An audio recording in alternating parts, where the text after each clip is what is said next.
पाठ 7 बगिया के वृक्ष। पात्र बरगद, पीपल, आम, नीम के वृक्ष, पहाड़ की चोटियां, तोते, चिड़िया और कुछ बच्चे। बच्चे गा रहे हैं, आओ मिलकर पौधे लगाएं, इस उपवन को हरा भरा बनाएं, फूल खिलें क्यारी क्यारी, महके अपनी यह फुलवारी। पेड़ पौधों से धरा सजाएं, आओ मिलकर पौधे लगाएं। पेड़ पौधों से धरा सजाएं, आओ मिलकर पौधे लगाएं। बरगद खुश होकर बच्चे कितने प्यार और उत्साह से बगीचे में काम कर रहे हैं। पीपल, मैं भी यही देख रहा हूँ बरगद दादा। नीम कुछ उदास होकर, लेकिन आज के समय में सब हमारे बारे में नहीं सोचते हैं। मनुष्य पेड़ पौधे तो लगाते हैं, लेकिन हमें नष्ट करने से पहले पल भर भी नहीं सोचते हैं। देखो, तभी तो हम कुछ ही साथी रह गए हैं। पहले हमारा भरा पूरा परिवार था। आम, ठीक कह रहे हो मित्र, पहले हमारा ही साम्राज्य था। पक्षी कलरव करते थे, बच्चे हंसते खेलते दिखाई देते थे।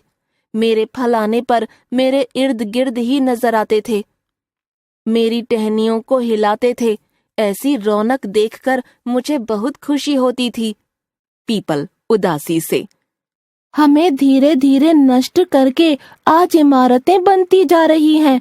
मनुष्य हमारी टहनियों को काट कर ईंधन बना लेते हैं। मुझे तो अब तेज आंधी पानी से ही घबराहट होने लगी है। साथियों के जाने से मेरी भी जड़ें कमजोर हो गई हैं। मेरा तो अब यहाँ मन ही नहीं लगता। मैं सोच रहा हूँ अब कहीं और चलते हैं, पहाड़ियों के पास वन में। चलो साथियों। चारों वृक्ष एक दूसरे की तरफ देखते हैं। बरगद, अरे आम भाई, इतना क्रोध और निराशा रखना अच्छी बात नहीं। जरा सोचो, बच्चे कितने प्यार से हमारी डालियों पर चढ़ते उतरते हैं, झूला झूलते हैं। तुम्हारे बौर आने पर कोयल खुश होकर कूकती है। बच्चे तुम्हारे कच्चे पक्के फल तोड़कर तुम्हारा बोझ भी तो कम करते हैं। तुम्हारे चले जाने से यह जगह वीरान हो जाएगी। ठीक ही कह रहे हैं बरगद दादा। पथिक हमारी शीतल छाया में बैठकर अपनी थकान दूर करते हैं। आम भाई, तुम्हें तो पता ही है कि मेरी पत्तियां, निबोरियां, छाल, टहनियां, जड़ें आदि सभी मनुष्य के लिए कितनी उपयोगी हैं। मनुष्य चाहे जैसा व्यवहार करे, हमें तो अपना कर्तव्य निभाना ही है। हम प्रकृति के प्रति अन्याय नहीं कर सकते। आम हठ के अंदाज में, मैं तो जा रहा हूँ दूर, बहुत दूर, पहाड़ों के पास वन में। आम चला जाता है। दूसरा दृश्य, पहाड़ की चोटियां। देखो देखो, यह कौन आ रहा है? आम के वृक्ष का प्रवेश। पहाड़ की एक चोटी, अरे तुम यहाँ कैसे?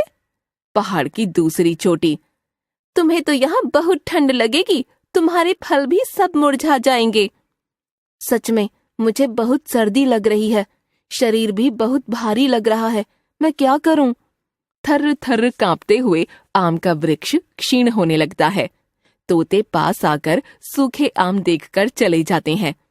चिड़ियां भी सूखे मुरझाए तरु पर नहीं बैठती हैं। पहाड़ की चोटियां, हमारी सलाह है कि तुम वापस जाओ प्रिय आम। आम का वृक्ष परेशान होकर वापस जाने लगता है। तीसरा दृश्य, नीम, पीपल। बरगद दादा, देखिए कौन आ रहा है। हमारा मित्र आम कितना थका और दुर्बल लग रहा है। अरे, मैं तो क्षण भर के लिए पहचान ही नहीं पाया था। आओ आओ, तुम्हारा स्वागत है आम। यहाँ से जाकर मैंने बहुत बड़ी गलती की। यह मेरी नासमझी थी, मुझे क्षमा करें दादा। वृक्षों की बातचीत सुनकर बच्चे भी आ जाते हैं। बच्चे, आप सब वृक्ष तो हमारे जीवन दाता हैं। हम सब ने आपकी बातें सुन ली थीं। आप हमें बहुत कुछ देते हैं और बदले में कुछ नहीं लेते हैं। हम आपकी देखभाल करेंगे और आपको कष्ट नहीं होने देंगे। सब गाते हैं, आओ मिलकर पेड़ लगाएं, धरती पर हरियाली लाएं। पेड़ हम सबका जीवन है, पेड़ों को कटने से बचाएं।